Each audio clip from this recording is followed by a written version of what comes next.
রাজধানী ঢাকা সহ দেশের ১৫ জেলার উপর দিয়ে ঘন্টায় ৪০ থেকে ৬০ কিলোমিটার বেগে ঝড় বয়ে যেতে পারে।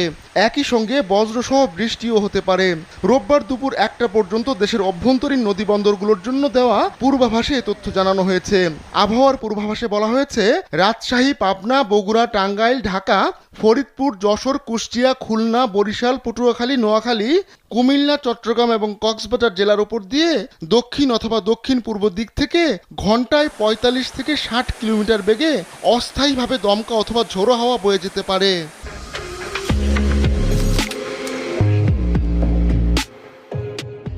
সেই সঙ্গে বৃষ্টি অথবা বজ্রসহ বৃষ্টি হতে পারে। এজন্য এসব এলাকার নদীবন্দরগুলোকে ১ নম্বর সতর্ক সংকেত দেখিয়ে যেতে বলা হয়েছে।